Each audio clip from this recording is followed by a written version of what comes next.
I've saved two for last because they've got countywide offices.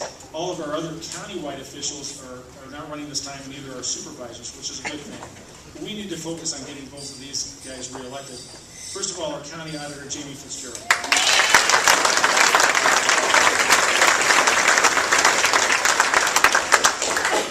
I get to meet with Jamie once a month. He comes to our elected officials meeting, and I tell you, Jamie is such a gift to us. I mean, he's carrying on the tremendous tradition that Mike Morrow here had in the office. He does a terrific job of running fair, clean, wonderful elections here in Polk County.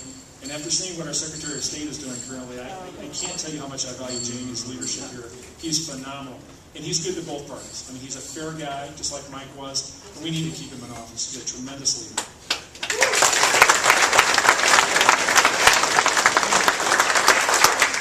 The other one is we've been gifted with a tremendous sheriff. He's a visionary. He's a guy who fights for things that I think are so important. We need to make sure he gets reelected too. Sheriff Bill McCarthy.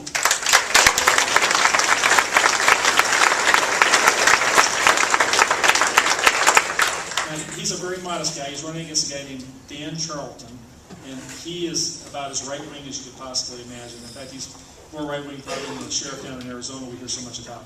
And that sheriff's doing a fundraiser for him. So he's a dangerous person. He's not in step with what Polk County needs, and he's not a leader who can take us into the future like our sheriff can. And because he's modest, I'm going to embarrass him a little bit, just ask him to come up here and just to ask you for some help, because I think this guy is just about the best electrician around.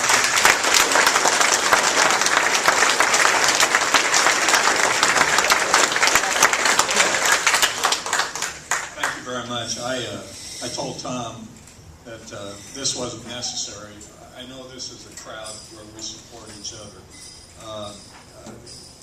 The sheriff's office doesn't have a lot of meaning for most people in this room, but for many people less fortunate than us that find themselves in the daily turmoil of life, it means a whole lot. On any given day, we have over 1,000 prisoners in that jail, and so how we treat them, how we relate to them, how we feel about them, and then the others that come and go, the other 19,000 that are booked during the year, it means a whole lot in their lives. They are human beings.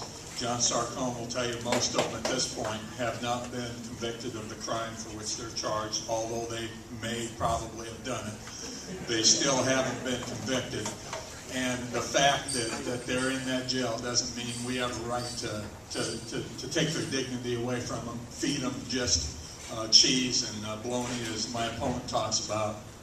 The second thing I wanted to say in that regard, I had him and others come in my office and demand that I sign an oath keeper's promise, which is a sign that you support the Constitution. And that'd be the last thing I'd ever do is sign a Constitution for people like that. I took an oath when I joined the Marine Corps. I took an oath that caused me to do 2 terms in Vietnam. I took an oath in '69 when I joined the Sheriff's Office, and then getting 70 in the Police Department. And then again when I was elected Sheriff. I'm not taking an oath for people that define we the people, and people that look exactly like them and think just like them.